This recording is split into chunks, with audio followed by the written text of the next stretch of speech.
Ну что, господа музыканты, вы проиграли войну Кавказу? И завтра Ташкент — это будет наша народная музыка. Просто красной нитью наша крымско-татарскость, она должна оставаться. Сложно, потому что у нас нет институтов для этого. Музыка — это всегда патриотичность? Или фольклорная музыка — это про патриотичность? Мы не делаем то, что нравится нам. И мне очень хочется все-таки сказать о свадьбах. Простота притягивает? Просто потому, что мы не играем на национальных инструментах. Есть ли такое явление, как крымско-татарский шоу-бизнес?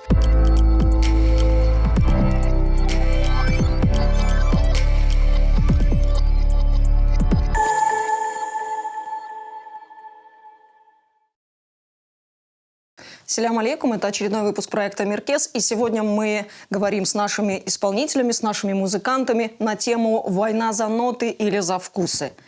Ну что, господа музыканты, вы проиграли войну Кавказу? Ну, не знаю, как по мне, я не соглашусь, потому что в последнее время наблюдается очень такая положительная тенденция. Если раньше, допустим, наша молодежь была настолько увлечена Кавказом, и на каждой свадьбе это и лезгинки, и вообще, да, это было очень так популярно, даже посещать занятия, вот, лезгинку именно танцевать. У нас были еще и занятия? Да, так они и есть. Ну, это, конечно, личное дело каждого, да, можно развиваться, это никто не запрещает. Но в последнее время я наблюдаю, что уже такая тенденция потихонечку ослабевает, да. И даже многие оговаривают, например, если это касается свадьбы, что вот, пожалуйста, на моей свадьбе, чтобы не было лезгинки, не было там Кавказа Ташкента меньше, да? или еще чего-то, допустим, вот такие вот вещи.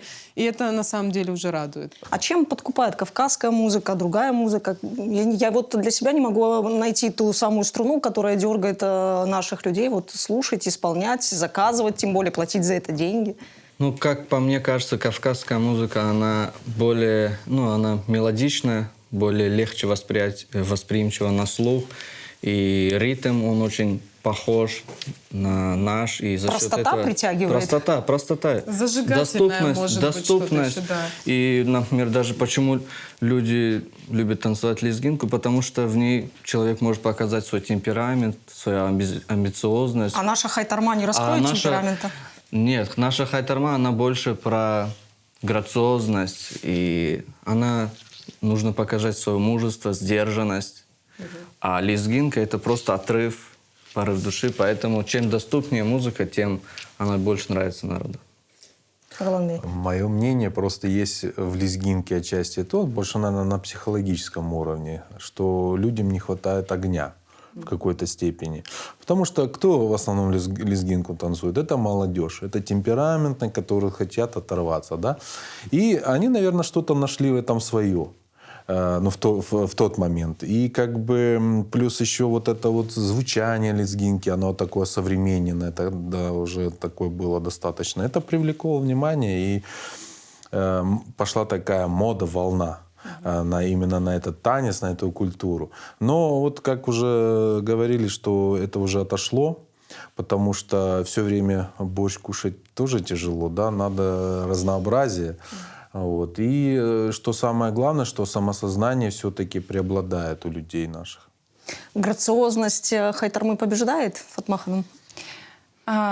Лично для меня, да. Но я послушала сейчас мнение коллег, и у меня такая мысль появилась, почему, да, у нас любят лезгинку, потому что у нас не знают, как правильно танцевать хайтарму. Ладно, мы сейчас этому учимся, Аллах шкур, у нас очень много коллективов, да, и мы, наше молодое поколение, этому обучаем. Но лезгинку мы можем танцевать как хотим, да, грубо говоря. Там нет никаких рамок, как это должно действительно по-настоящему. Согласитесь, мы танцуем лезгинку. Я не знаю, я лезгинка нашим народом танцуется абы как. Вот, да, я об этом. То, что там есть как бы единственное, рамки, что я вспомнила. Как бы мы понимаем, что наше должно быть в как-то рамках того, как это должно быть, а лезгинка — это уже, извините, это порыв действительно каких-то эмоций, в произвольной форме. Все, мы если делаем, мы как вернемся к вопросу о том, что вот та энергия танца, да, кавказского танца, там, балканского, я не знаю, балканской музыки, вот этой энергии, да, зажигающей, огненной, не хватает крымско-татарской музыки. Насколько вот такая моя гипотеза будет оправдана? Я считаю то, что у нас есть представители и композиторы, те, которые создают крымско-татарскую музыку с различными такими жанровыми и энергетическими элементами. Вот даже возьмем, например, такой удачный пример, как трек «Дугун», да, который очень своевременно был создан, и с элементами, применением различных элементов он очень хорошо вжился в народ, и люди... Тогда вопрос в лоб. Ролан Бей, что же вы раньше-то не написали «Дугун», если такая потребность вот в такой вот атаке звуков У меня была же у кроме нас? «Дугуни» еще тоже много материала.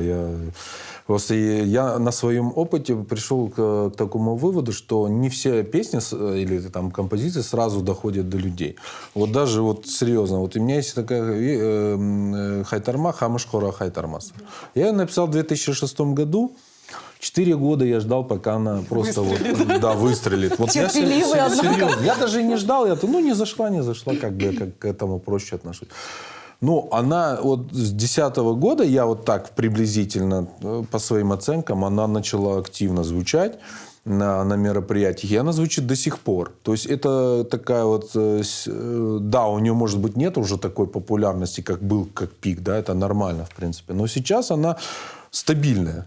Знаете, стабильная она. То есть она всегда в листе, да? Да, в плейлисте. как бы и в принципе таких композиций хватает. Просто люди разные, вкусы разные. Кто-то хочет более спокойную музыку, кто-то хочет хайтарму. Это нормальный вообще процесс. И вот возвращаясь еще раз к тому вот вопросу, который вы сказали, вот проиграна ли там... Война или битва. Да, чтобы мы не проигрывали в будущем, надо создавать альтернативу. Потому что людей не заставишь свое слушать. Надо делать альтернативную музыку, такую же качественную, такую же, может быть, энергетичную, такую же глубокую, такую же профессиональную. И тогда, я вам 100% говорю, отпадет желание ходить на большинство концертов других исполнителей, да, приезжих. Мы не имеем права нашему народу, там, людям запрещать кому-то ходить. Это творчество, да. Вот все равно это дело каждого настроения, да. Опять вкусы разные. Но если мы таким образом, своим профессионализмом, своей подачей, своей продуманностью нашего будущего репертуара, музыки, развитием его, сделаем так, что людям отпадет желание что-то еще, понимаете? Одним словом, вы должны быть конкурентоспособны. Все должны быть конкурентоспособны.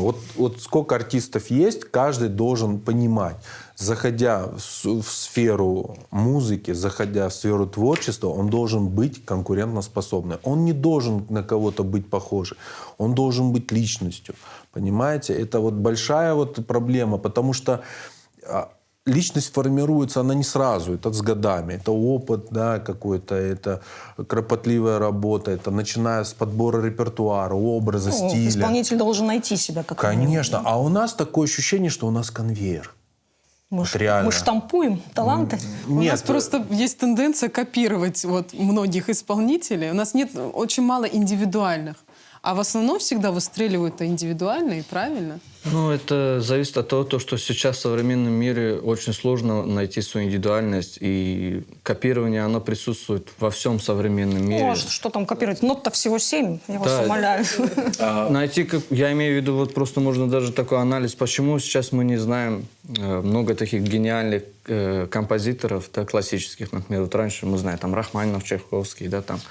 А сейчас, почему мы знаем меньше гениальных композиторов? Потому что композиторов стало очень много, и сейчас жанров очень много, и чтобы стать индивидуальным, это нужно быть реально гением, я считаю. Поэтому копирование, оно доступно во всем мире.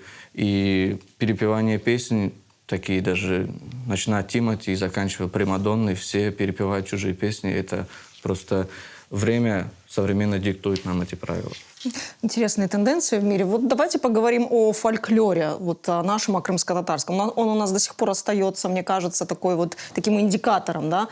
Соответствует нынешняя музыка, либо не соответствует. Особенно, когда старшее поколение, когда молодежь начинает что-то экспериментировать со звуками, с интонациями в музыке, с исполнением, да?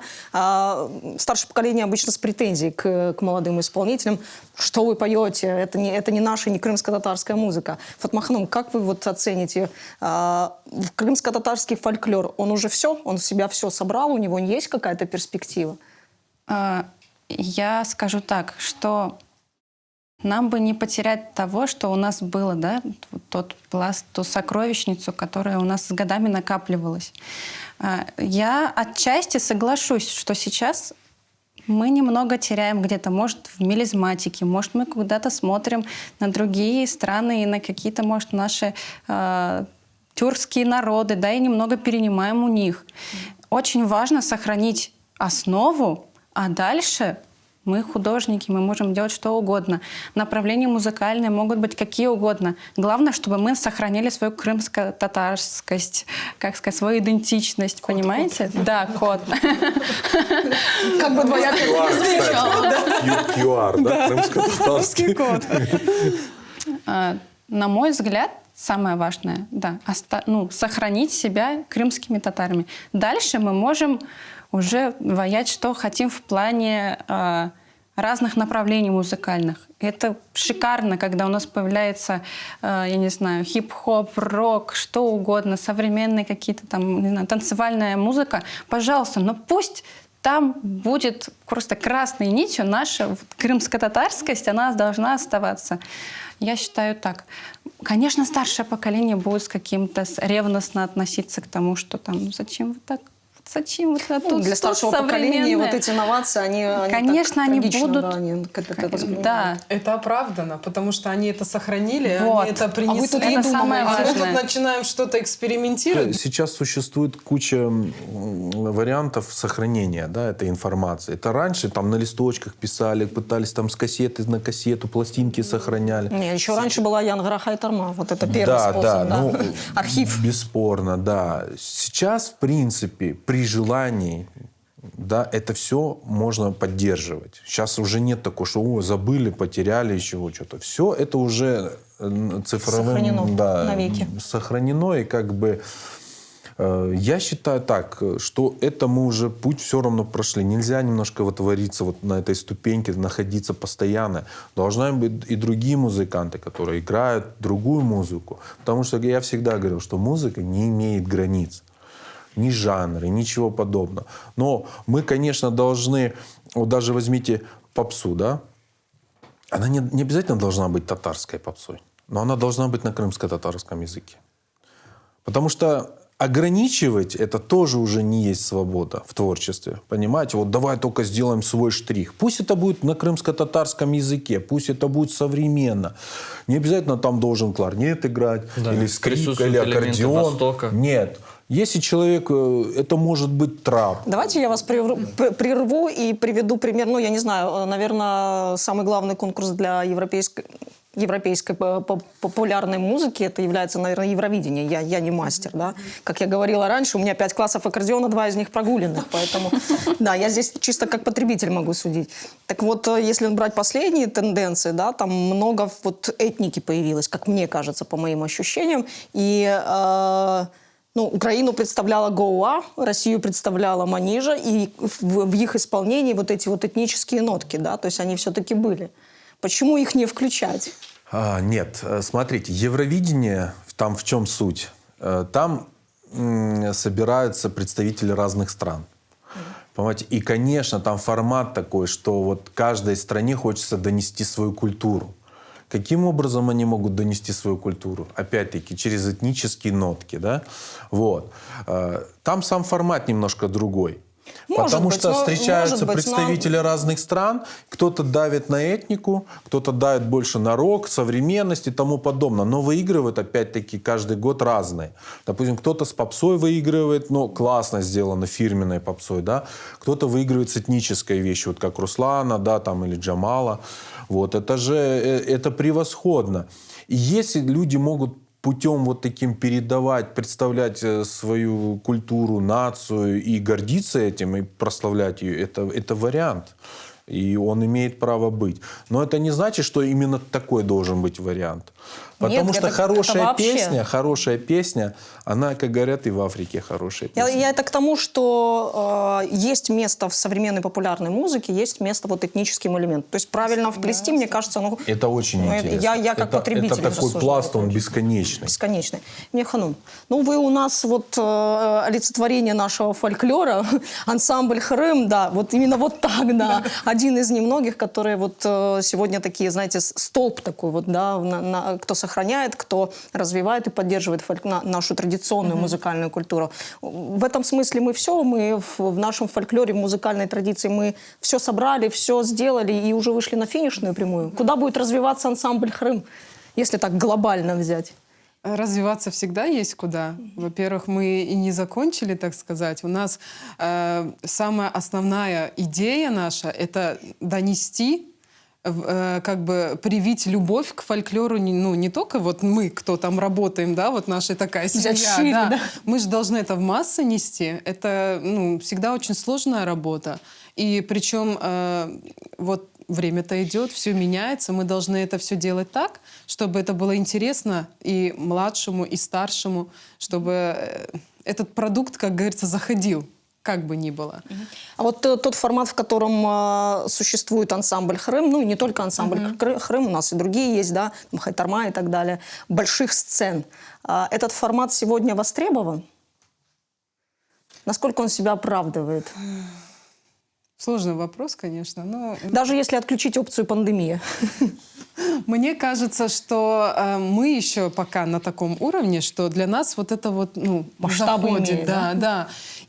Да, если брать, допустим, ну, у нас просто нет опыта создания вот таких вот вещей локальных. У нас, кстати, мы уже это внедряли в ансамбле «Крым». У нас была такая камерная обстановка, буквально маленькая сцена, несколько исполнителей, несколько музыкантов, и мы собирали довольно-таки, ну, там около публику, 25-30 человек, зал, да, такой вот небольшой. И оно, кстати, нормально востребовано было. Но, так сказать, что это прям вот очень часто случалось и пользовалось таким вот большим прям этим. Спросом. Да, оно вот... Я не просто так задала этот вопрос, потому что здесь Фатма Ханум, и недавно ваш квартирник, который вот разрывает Инстаграм, и, признаюсь честно, мне нравится, да, эта история. Почему? Потому что там вот возможны эксперименты, да, и необычные люди, необычные исполнители и необычный формат. Вот чем он привлекателен? Ну, во-первых, это формат живой музыки, живого вокала. Здесь никаких минусовок, которые уже заезжены, или это чья-то минусовка, и человек где-то взятый, человек пришел и спел под чью-то минусовку. Нет, здесь живая музыка, либо это просто фано, либо это какие-то народные инструменты, как это было у меня. И живой вокал. Для меня это очень важно, чтобы я пришла на мероприятие, пусть это такое маленькое камерное мероприятие, или даже пусть это будет большой концерт, но чтобы я услышала исполнителя вживую. Для меня лично это очень важно. Мы немного от этого отходим. Мы приходим на концерт, мы приходим на свадьбу, да, почти, согласимся. Уже, можно сказать, отошли, я так сказала. Мы отошли, да, я соглашусь. Здесь такой формат, где можно дать волю эмоциям, где человек тебя услышит не как на записи, которую он может дома послушать, а где он тебя услышит вживую, и ты отдашь, да, свою энергетику, свои вот какие-то чувства. Контакт произойдет у тебя со слушателем, со зрителем. Это первый момент. Второй момент. Данный квартирник, на котором я была, он собрал русских, украинцев, крымских татар, всех люди. Коллаборация. Это шикарная вещь, я считаю. Да, это была такая смесь разной музыки, разножанровой совершенно. И в зале сидели люди тоже разных национальностей. И до какой степени я была счастлива, когда наша народная музыка была воспринята очень тепло, когда я услышала потом очень много отзывов не просто от того, что там я хорошо спела или нехорошо спела, это вот не важно, а то, что людям понравилась музыка. И знаете, что самое важное? Ко мне подошла девочка, она не крымская татарка, и она сказала: я хочу после этого вечера выучить крымско-татарский язык. Я до сих пор говорю, у меня мурашки, потому что для меня это самый лучший отзыв вообще за всю мою музыкальную, да, деятельность. Пусть она маленькая, но вот Это очень вдохновляет. Представляете? Вот Мы маленький не на полную формат. используем потенциал нашей музыки, заразительный такой вирусный потенциал нашей музыки. В этих форматах вот особая магия просто. Вот как Люди по мне. ближе. Ты ближе, ты вот действительно как один на один. Мне очень импонирует вообще этот вот такой формат, да. И ты можешь как бы донести душу. Не просто ты вышел, музыка гремит, там музыканты играют и все, да. Это тоже где-то Другая вдохновляет. энергетика. Для кого-то вот этот формат. А кто-то, ну здесь вот я вам скажу, не все. Вот тут ценители обычно в зале Гурманы. сидят. Да. Гурманы. Не всем такой формат, вот я же говорю, заходит. Не все готовы к нему. Например, я приведу пример, когда мы были во Львове. Это вообще такой место, город, да. который, да, просто берет тебя и наизнанку выворачивает, и ты иногда думаешь, вообще, что сейчас со мной произошло. И там есть очень известный театр Леся Курбаса, которые, они просто делают такие вещи, которые, ну, ты даже не мог об этом подумать. А насколько они такие творческие. И мы сидели, они играли Лесі Українки «Лісовую песню». То есть, ну, мы привыкли, пришли мы в театр, сели в зал, да, этот формат, на сцене идет выстава, я уже... Идет представление, и ты вот смотришь как-то вот, ну, вот так. А тут просто всех собрали в круг. А вот в этом круге идет представление. Вот как Ты в участник. амфитеатре, да. И ты просто вот сидишь, вот тут вот человек для тебя играет, он тебе поет. Это вот просто, это был 2014-2015 год. Я не знаю, меня просто вот уничтожили, можно сказать. От меня просто ничего не осталось. Я сидела, я плакала. Я человек вроде бы как бы не настолько, да, вот, ну, прям вот эмоционально. Ой, ладно. Такой вот прям, да. Но меня вот поразить чем-то не так вот прям легко. Но это просто, это было что-то. Я так понимаю, музыкантам хочется больше контакта со слушателем, Конечно, со зрителем. конечно. Или Нет, в свадебном кругу вы в контакте в таком, В что... любом случае этого хочется, да, и по поводу вопроса вашего насчет ансамбля «Хрым» и больших сцен, я сам имею честь и очень рад этому, то, что я тоже работаю в ансамбле «Хрым». Когда мы говорим о больших сценах, мы должны понимать то, что люди, которые ходят на эти концерты, это представители уже старшего поколения, а представители молодежи, к сожалению, очень мало именно на этих концертах. А проблема в том, то, что молодежь не интересуется в фольклоре.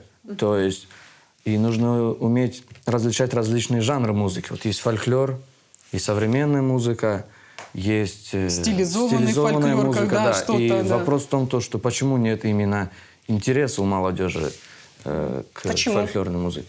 Ну, опять же, Она скучная? Нет, дело в том, то, что у каждого человека есть свой индивидуальный вкус, и мы не можем, я как считаю, то есть люди все разные по себе, мы не можем заставить человека полюбить фольклор и так далее, и вызвать в каждом человеке чувство патриотичности, это нереально. То есть Музыка это всегда патриотичность? Или фольклорная Нет, музыка это про патриотичность? Я считаю то, что человек, который должен любить фольклор, он должен быть патриотом, потому что это все взаимосвязано, как и язык, как и культура, как и религия.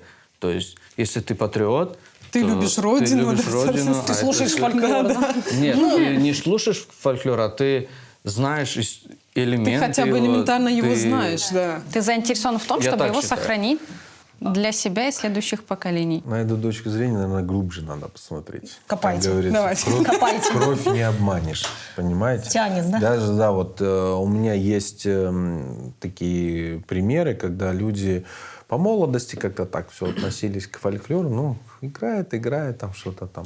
Но все равно с годами человек, наверное, как вы говорите, опция какая-то просыпается. У кого даже она не была сильно развита, да, все равно вот с годами все равно пересматриваешь многие моменты, где-то головой зреешь, где-то вкусом зреешь. Вкусы с годами все равно немножко меняются.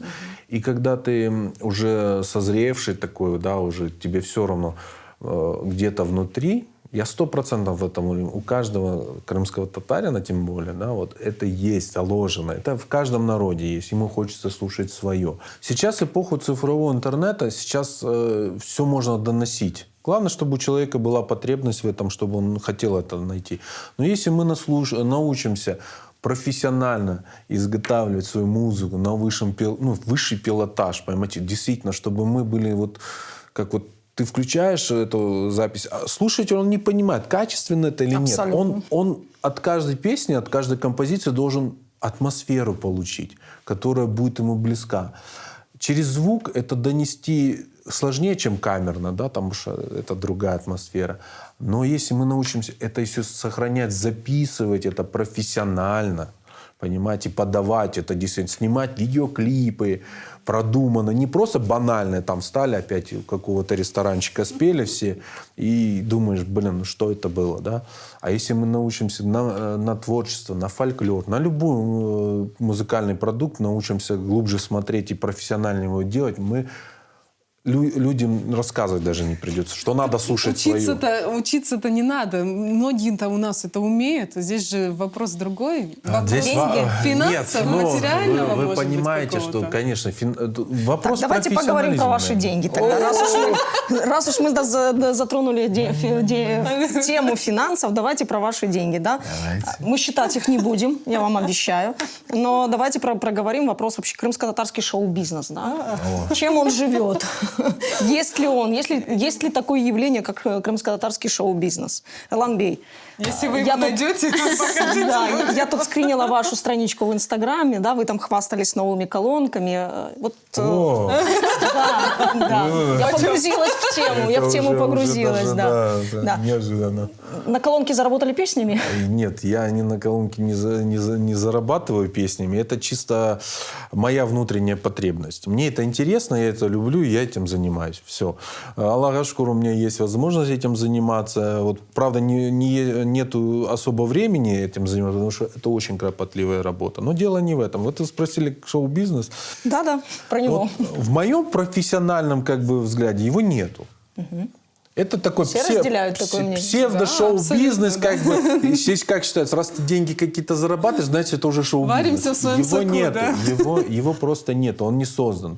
Шоу-бизнес подразумевает собой целую базу, инфраструктуру какую-то, начиная от композиторов, заканчивая продюсерами, площадками, где выступать, клипмейкерами, аранжировщиками, музыкантами, исполнителями. Это целый пласт. Подождите, у нас такой стереотип есть, что крымские татары — это поющая, играющая нация, каждый второй закончил музыкальную школу. Это не говорит о том, что есть шоу-бизнес. И у нас вот это, проблема, знаете, да? вот если глобально на это посмотреть, мы находимся на уровне клубного вот такого, скажем так, ДК, где вот люди приходят на кружок. Самодеятельность. Да, если это уже глобально смотреть на это, да, это так и есть. Смотря с чем сравнивать, да? Да, если на местном уровне, да, у нас вроде что-то такое есть. А если в глобале смотреть, куда я хотел бы, чтобы мы все равнялись, на более высокие уровни. Не такой уровень, где там Крым и все, вот наши границы и все. А я хотел бы, чтобы наша культура, как и многие, думаю, сидящих здесь, хотели, чтобы наша культура вылилась за пределы Крыма, вылилась на таком уровне, чтобы другие культуры хотели нас копировать в чем-то. Это будет показатель качества. А мы почему-то ценим всех, но не себя. У меня, знаете, по этому поводу есть... Я когда думала над этой темой, да, погружалась, придумала такую историю, назвала ее «Эффект Измайлова». Да? То есть человек известен, Энвер Измайлов известен за пределами Крыма, там, международные конкурсы и так далее, а у себя в Крыму вряд ли он соберет какие-то большие залы. То есть ценители его творчества, оно так и было. да, его искусства. Я вам скажу больше, оно так и было. Можно вот собрать в один маленький зал в 50 человек в лучшем случае, насколько я понимаю. И то, да. Тогда вопрос к вам. Это проблема, скорее к вам, да. Это проблема того, что крымско-татарский слушатель, давайте назовем своими вещами, он не столь образован в плане музыки, он не требователен в плане качественной музыки. Проблема... Давайте поговорим о тех, кто приходит на ваши концерты, да? Я считаю, изначально проблема восприятия крымско-татарской музыки идет изначально из языка. То бишь, мы даже сейчас здесь не разговариваем на крымско-татарском, и многие не понимают крымско-татарского языка и не могут понять песен, о чем там передается. Поэтому просто вот слушают мелодию, и эта мелодия как-то вот влияет на наше... Здесь я вам буду противоречить. Почему? Потому что у нас многие не понимают английского языка, но тем не менее... Да, я имею в виду, просто эта мелодия нравится слушателю, и как бы поэтому мы слушаем эту песню. А что касается именно того вопроса, что вы задали, как я считаю, вот Ролана сказал то, что про шоу-бизнес и почему так все запущено. Ну, на самом деле у нас и у артистов нет площадок, да, помимо свадеб. Вот свадьбы сейчас это все, кто равняется на это мероприятие, все работают в этом стиле, чтобы как-то знать то, что это О пласт. свадьбе мы еще отдельно поговорим. Да. Закончим этим, да? То, что на этом можно заработать и так далее. Вот раньше, например, был... у нас было телевидение, да, и были различные программы, такие как Саба РТ, да, был Ерлас Азым для старшего поколения, был Music Live более для молодого поколения, были Был различные... Мейдан ФМ, радио Да, Мейдан. Элементарно были какие-то концертные площадки, Конкурс где мы могли, клипов, который развил в себе между собой большую конкурентоспособность. Люди, наши констатары, комментировали друг друга записи на YouTube, а это уже конкуренция на YouTube, это уже уровень, да, и сейчас такого поля нет. Просто. Подождите, сейчас есть Иджат Хане, сейчас есть возможность выставлять свои композиции в Инстаграме. То есть вот это вот интернет-сообщество, оно растет и становится такой альтернативной это площадкой. же к шоу-бизнесу не имеет никакого отношения. Но это же развивает каким-то образом. Нет, это ваши инструмент. связи. Это один из инструментов шоу-бизнеса. Цифровая площадка, ее тоже нельзя, так скажем, так не... Не, я про популяризацию, как минимум. Поверьте, очень много примеров, когда люди, не вкладывая, как многие думают, надо большие деньги вкладывать в популяризацию, в промоушен, там, но выложив свой трек, становятся популярными. Вирусными, да. Да, вот вирусными. И там нету, может быть, даже и продюсеров, нету крутых студий, нету там Попал в нужные каких-то... ноты. Да. Просто, понимаете, это тоже своего рода лотерея. Никто вам 100% не скажет, написав новую песню, что она 100% хит. Потому что это на самом деле это, надо в нужное время выстрелить, в нужном месте для нужных людей. Все. Хорошо, тогда критерии успеха крымско-татарской музыки. Вот как внутри нашего сообщества, так и за пределы. Какие могут быть критерии? Чего нам не хватает? Мне кажется, качество, во-первых. Это претензия к самим себе. Да, 100%. И я, например, к себе, я понимаю, что последние там какие-то 3-4 года я вообще вот там в себе. У нас продукта мало. Мы не делаем такой самобытный продукт, на который был бы спрос. Мы, вот как по мне, это мое мнение. Мы начинаем что-то где-то брать оттуда-отсюда, что-то такое лепим. Вот даже неоднократно Ролан поднимал эту тему у себя в Инстаграме. Мы делаем для чего-то, для свадьбы. Мы не делаем то, что нравится нам. Мы делаем то, что нравится, будет более-менее востребовано там на свадьбе. Угу. И мы вот, исходя из этого формата, мы не передаем свою душу, мы не передаем то, что сидит в нас, например. Получается, что крымские татары в своих музыкальных предпочтениях настолько банальны, что вам приходится что-то лепить. Я не о всех крымских татарах, но... Он вышел, ему нужно там потанцевать, залепить или вот под что-то такое ритмичное, да. Например, я выйду, спою джаз-рок. Вряд ли, да, на свадьбе как-то зайдет. Ни о чем не зайдет. Не зайдет. Но это же опять-таки, Ленора Ханум, это же единицы. Согласна. Это же просто жанр музыки. Я имею в виду, вот человек работает, он знает то, что вот на свадьбе вот этот жанр музыки канает, да, грубо говоря. Он его и пишет. Он знает то, что вот для концерта я пишу в другом жанре. Но вот опять-таки, он же не делает что-то свое, да, вот чтобы оно было... Он, получается, раскидывается на все. Нет, дело в том, что говоря о чем-то своем вообще и о таких критериях, вот вы в самом начале задали вопрос, Фатме Ханум, что как нам не потерять свой код в нашей музыке, совмещая ее с различным жанром. То есть можно задать сразу вопрос, где начинается и заканчивается граница дозволенного с этим экспериментом. Да? Вот как человек должен понять, а не вышел ли ты за рамки крымско-татарской музыки или нет? То есть это очень сложно на самом деле. Сложно, потому что у нас нет институтов для этого, согласись? Мы же не знаем на самом деле, вот даже мы, музыканты, изучая самого-самого, да, теорию. Мы же не изучаем крымско-татарскую теорию. У нас ее как таковой Школы нет, У нас даже к нет сожалению. учебника, чтобы я вот открыла и посмотрела, так, а правильно я все там по фольклору сделала? В рамках ли я, допустим? Осталась ли я в этом ладу, да, если сейчас начинать уже говорить? Правильно ли? Или я ушла там куда-нибудь на Балканы или куда-нибудь там в турецкую музыку, куда-то еще, понимаете? Ну, еще У нас есть уже про- глобально как бы Да, нет но институтов когда для мы этого. говорим о балканизации, о туречении музыки, мы должны себе давать отчеты в том, что наша музыка раньше была тоже не темперированная и очень схожа с турецкой музыкой. И в нашей музыке присутствуют такие же различные лады, как и в Турции, Азербайджане, Иране. Да? А сейчас, используя в нашей музыке эти лады, уже людям кажется, что ты отуречиваешь нашу музыку. Я тебя перебью. А потому что мы не играем на национальных инструментах, Да, которые предусматривают эти лады. А у нас как бы все такие классические инструменты, просто на которых мы играем национальную Да, музыку. да, А мы да. утеряли вот этот вот... и я тоже с этим сталкивался. Идентичность эту, да. Начинаешь какой-то полутон брать. Четверть. Ну, четверть, я извиняюсь, четверть тона и все. Что-то все фальшиво. Да. И ты Хотя понимаешь, инструмент и ты- предполагает да, эти инструмент комы. же заложен Да. сам с Конечно. этими четвертонами. Там, и ты понимаешь, вот это надо Вот, а людям это же не знают доносить. люди. То бишь, вот сейчас мы, когда говорим о современных крымско-татарских народных инструментах, у нас это аккордеон, труба, кларнет. Ну, в даре хорошо, в даре согласен. То А есть если Гагара. брать изначально? если то же самое мы сыграем там на сазе, Санта, хавали, саз, кеманче. Поверьте, это- сразу другой вкус музыки. А понимаете? зайдет ли Совершенно. этот вкус Зайдет, музыки? залетит. 100%. Дело в том, что как его нужно его еще умело продать. То бишь, если фольклор, он не может оставаться статичным. Если сейчас мы возьмем ансамбль из таких народных инструментов, ну, будем играть, ну, как-то, то есть молодой слушатель может в этом не заинтересоваться, его могут не тронуть, то, что там саз, комы играются в ладу. Вопрос в том, как мы его сможем продать и... Как вплести в современную как музыкальную, вплести, да, совершенно. историю. Поэтому, да, и используются современные инструменты, более-менее, которые по Понятно. звучанию где-то, да, ну, схожи. И чтобы оно как-то на массы более-менее внедрялось.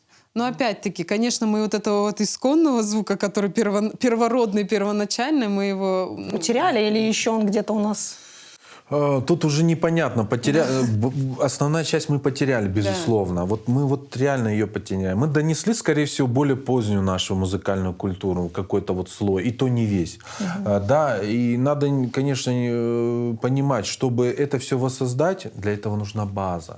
База, чтобы база? были Институты, педагоги, Да. педагоги, которые знают, как этот инструмент брать, с какой стороны играть.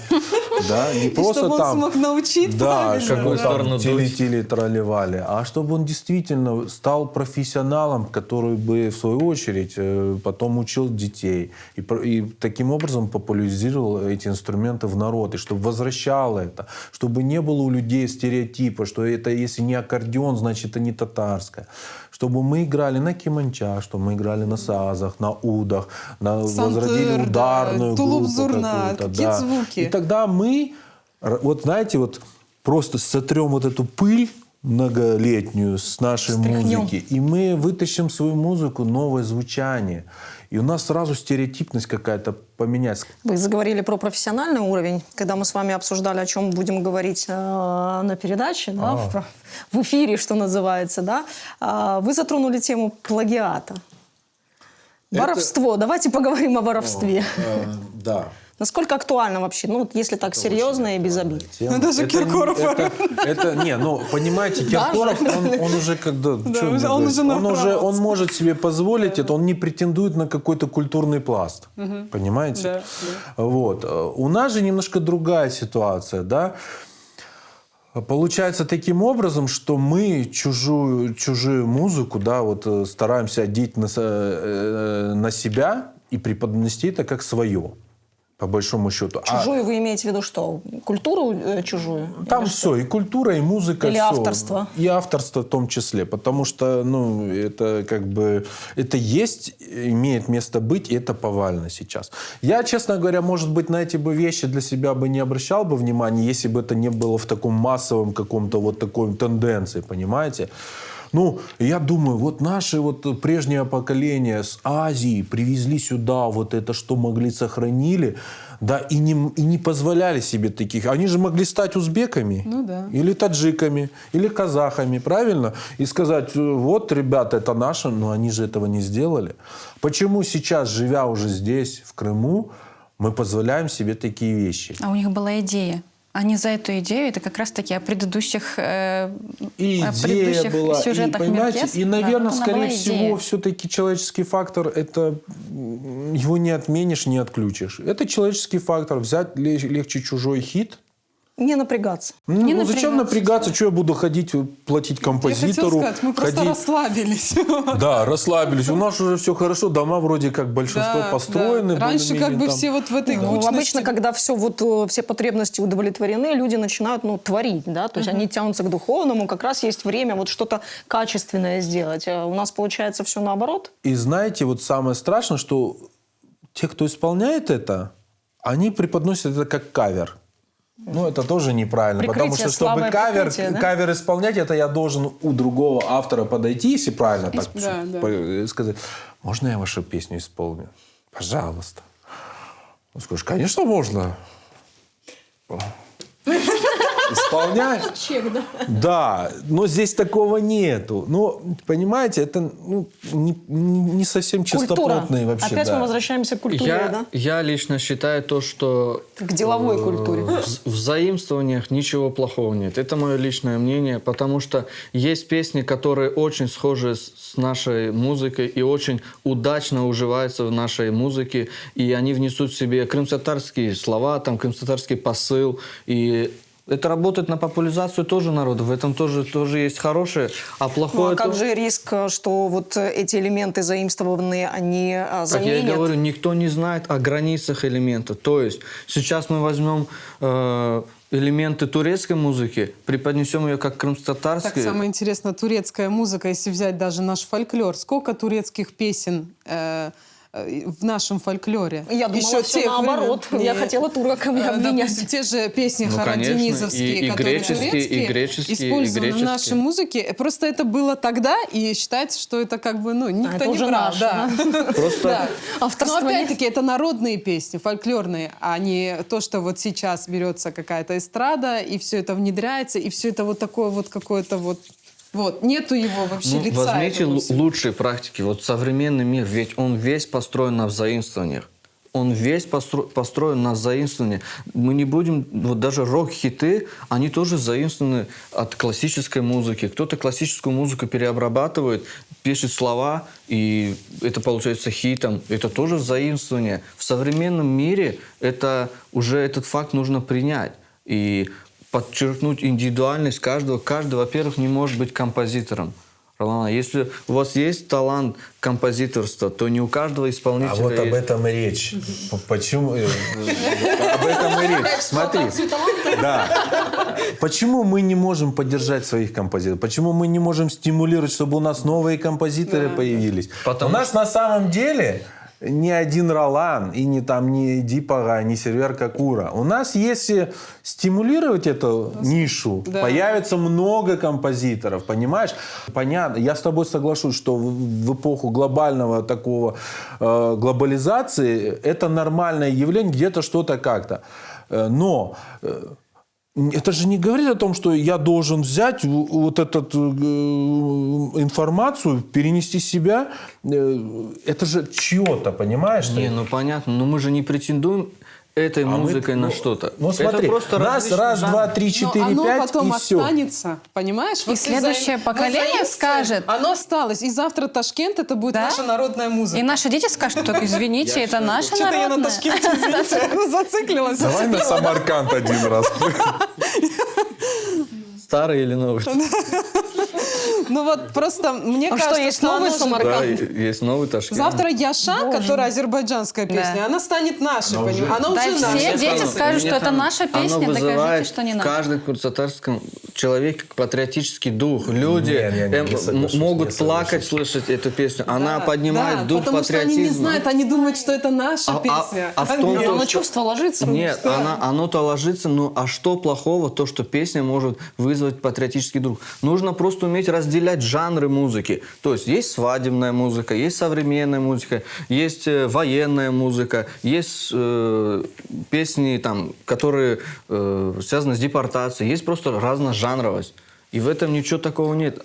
У нас сейчас все сводится к свадьбе. Вот я молчу. Мне хочется, я просто всех послушала, и мне очень хочется все-таки сказать о свадьбах. У нас сейчас, к сожалению, вся музыка, хотим мы или нет, хорошо, большая часть сводится к свадебному формату. К сожалению.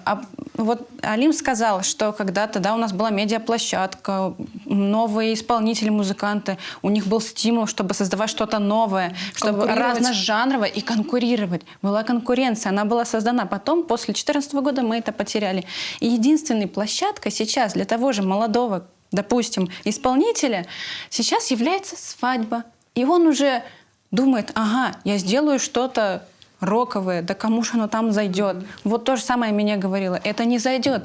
И мы сейчас что имеем? Мы сейчас имеем очень часто заимствованные, да, какие-то песни, хорошо, там Азербайджан, не знаю, Балканы, Армения, на крымско-татарском языке с текстами, которые друг на друга очень похожи. Сами песни я уже иногда не различаю. Я думала, что эта песня, оказывается, это другая. И исполнители, оказывается, разные. Текст особо не несет никакой смысловой нагрузки. Я тебя люблю. Ну, это свадьба. Какая там нагрузка? Понимаете, это свадебный формат. Мы скатились до этого. По-другому не скажу. Я вот даже сама была свидетелем, наверняка вы тоже, когда приходит исполнитель, вот он принес песню, ставит ее, вот тебе аранжировщику дает, вот такая песня, сделай как вот эту.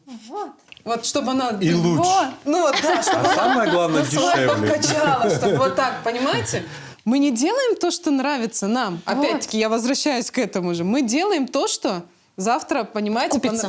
Купится. У меня, лично у меня 3 альбома музыки, которые вот наверняка никто из вас даже не слышал, а они есть. Почему мы слушали? Потому что слушают те, кто этим интересует. Видишь, сумка нет, а он есть. Привет, мой слушатель единственный. То есть мы даже, когда мы писали с отцом эти песни, мы понимали, что оно не будет пользоваться спросом и что их никто не будет слушать. Но мы это делали просто для себя. Вы там занимались музыка, творчеством. Да, там музыка абсолютно. Там та, которая Вся нужно разница. подумать. Там, где нужно немножечко подраскинуть мозгами, наверное. Хорошо, свадьба у нас основная площадка на сегодняшний день, других площадок нет. Но я так понимаю, что у нас есть два мнения, творческих мнения по поводу, или, по крайней мере, два озвученных мнения по поводу свадеб. С одной стороны, Алимбей, насколько я понимаю, вы считаете, что свадебные музыканты – это такие волонтеры нашей музыкальной традиции, которые как-то более или менее пытаются поддерживать тот живой огонек этой я традиции. считаю, именно... Сейчас, подождите, я еще не закончила. Это было утверждение. Да. А теперь вопрос. Насколько я понимаю, я опять же погружалась в тему, увидела интервью Энвера из группы «Заман», насколько я понимаю, и он высказал вообще другую абсолютно точку зрения, что свадьба – это халтура, что туда приходят с флешками, и с ним что согласна исполнитель, в общем-то, и понизил требования и к себе, и, собственно говоря, как следствие у потребителя этой музыки, то бишь у нас, у слушателей, вот такое и отношение к ней. Что скажете? Я считаю то, что свадьба – это тоже элемент культуры для народа имеется. То, что некоторые традиции модернизировались, так скажем, но это все связано с временными, опять, этим временным потоком, в котором мы остаемся. То есть мы перенимаем европейские традиции на свадьбе, да, там танец молодых, первый танец. И раньше у нас такого не было, но время диктует свои правила, и свадьба – это вообще отдельный разговор, и то, что все артисты направлены на то, чтобы каждый человек хочет заработать, он пишет песню, он приходит. Кто как себя продал, если человек себя продает так, что ему платят такие-то деньги, это заслуга этого человека, то, что он может себя так правильно продать. Я считаю, в этом никакой проблемы нет. То, что хозяин этой свадьбы не требовательный к певцу и не обращает внимания, поет он вживую, не вживую, на флешке. Да. Но он не ставит условий, так это проблема хозяева, то, что он не ставит если человека. хозяин свадьбы скажет, что только живой звук, так хозяин музыканты свадьбы... справятся? Конечно. Это просто артист должен будет своевременно это обсудить, сказать, то, что у меня будет такого числа свадьба. Я должен Реально? буду... Нет, я смотрю, так это Нет, тихо. я имею в виду- У меня был опыт, когда я пришла и говорю, сыграйте, пожалуйста, вот эту песню, элементарную, казалось бы. А человек... Имени Ханум, но дело в том, что вы не можете знать профессионализм каждого Ну да, музыканта. да. Есть Хотя очень уважаемые музыканты, есть между представители сильного музыканта, есть как бы которые в другом жанре сильные, да? Вы просто этот момент обсуждаете заранее, я так считаю, репетируется и выступается и все. Так свадьба это халтура или все-таки... Нет, это в любом случае не халтура. Для кого как. Вот, например, Алим, твое отношение, да, к свадьбе, это вот одно. Да. То есть тут каждый музыкант же сам по себе, ну, как Что-то сам или выносит коллективное. То есть есть отношение, пришел, что там?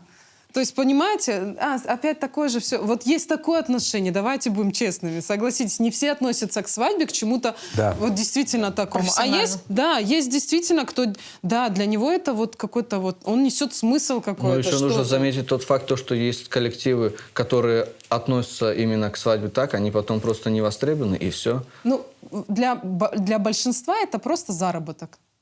Будем честны. Они Ну, просто раз- приходят отработать свое. Это у него вот каждый день такой же вот день сурка, Потому понимаете? что Он они тоже же сам, да. это невозможно каждый день да. выкладываться. Да, вот у них да. сезон, Я они их идут. понимаю. Я их даже да, зомби, они уже не рады никого просто видеть, утром но встают просто и они идут, должны да.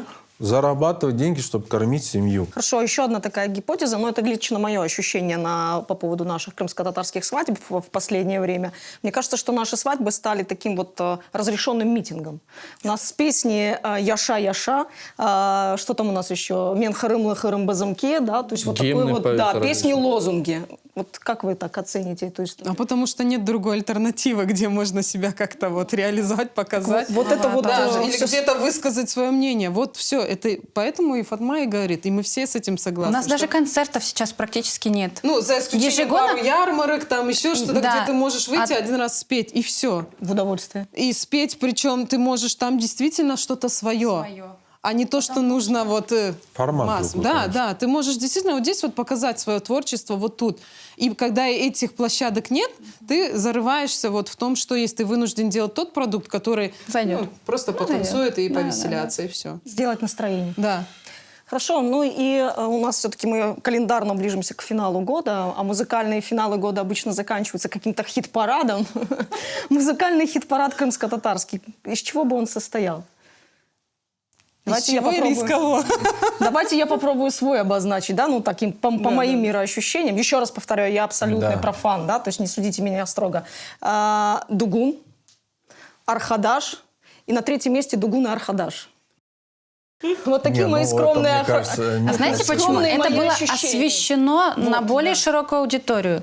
Вот чего нам сейчас не хватает, да? Мы сейчас вынуждены делать, ну не вынуждены, хорошо. У нас такая сейчас пошла тенденция на презентации, допустим, Да. клипов. Если, ну, хотя оно бы хорошо. Нет, Я согласна, чтобы оно зашло и без этого. абсолютно, да. Но Я это сам же тоже классный с вами инструмент, согласен. когда мы немножечко, мы Сразу преподносим. двух зайцев и клип Вот, есть. это который вот шикарно. зрелищный. Потому что другие работы, скорее всего, ну, они Останутся Ну, незаметными. я- незаметными остаются. Я к тому говорю, что альбом «Депортация», когда я выпустил, никто не знал, кто такой вообще диджей. У меня что-то такое было. Ну, давайте, не преуменьшайте. Просто у меня студенты сбегали с пар, чтобы попасть на ваши концерты. Студенты сбегали с Вы им пар. зачеты да. ставили, нет? Ставила. Я добрый видите, препод как была. Даже не Вот. соглашусь. Это было, Понимаете, это было что-то в я к событии. тому, что не обязательно освещать. Да, это лучше, конечно, если освещать. Клипы делать, позволять себе, хороший продакшн делать, качественно записывать это все, продумывать. Но изначально надо продумать правильный репертуар, правильный материал. Так вот про репертуар. Хит-парад крымско-татарский. Какой он был? Из чего он?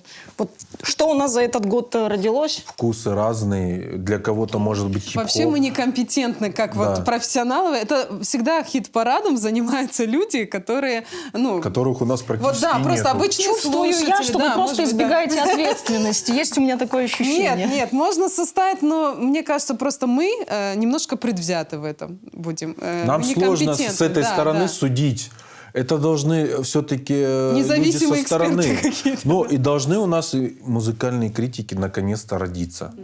Профессиональные, грамотные. просто- Не те, которые будут говорить, Хайпуют. это не по-татарски или это еще что-то. Это должны люди быть, которые понимают, что музыка не стоит на месте. Они должны быть в теме. Они должны быть компетентны в разных стилях и направлениях. Они должны понимать... Конструктивную критику да. нести, а не, да, Не такую, что вот разрушительную. эта песня мне просто, она не зашла, значит, это не имеет права. Нет. Должны быть. Алимбей. Я думала, у вас уже Мне список много что есть. хочется сказать. Просто так все, Давай, тема. давай. Не, я имею в виду, мы здесь, да, понятно. По поводу конструктивной критики у нас есть и у музыкантов такая проблема, и вообще у артистов, то, что мы не разделяем такие два качества, как профессионализм и личные качества человека. То есть мы не всегда смотрим на профессионализм человека и ставим свои личные отношения к нему выше, и не можем где-то к нему прислушаться. И иногда даже сами друг другу в палки в колеса вставляем. То есть мы, как артисты, друг другу очень редко помогаем Мы вообще, вообще не воспринимаем критику. Да, многие. Вот еще с этого. мы не Эта воспринимаем... опция, она атрофировалась. К сожалению, такая. Она вроде есть, но галочка... режиме, в Да, спящем режиме. галочка там просто не ставится вообще никак. Там просто рамочка и написано Только базовые критика. настройки, Да. Все. Ясно. Прошивку надо менять. Нам надо... Ну что, это своеобразный итог. То есть нам пора менять музыкальную прошивку и создавать для вас площадки, где вы могли бы творить. Институты, площадки. Вот это Где вы очень могли важно, бы на творить. самом Что деле. ж, мы переходим тогда к блицам. Имени Ханум, песня – это традиция или творчество? Ну, наверное, и традиция, и творчество. Сагунус. Фатма Ханум, исполнитель – это творческая единица или национально-стратегическая единица? Это творческая единица, мы все разные. Мы все равно все разные. Сагунус. Алимбей, популярность или известность? Известность. Сагунус. Роланбей, композиторский успех – это деньги или узнаваемость музыки? Узнаваемость музыки. Сагунус. Чох Сагунус, это был проект Меркез. До встречи в следующих выпусках.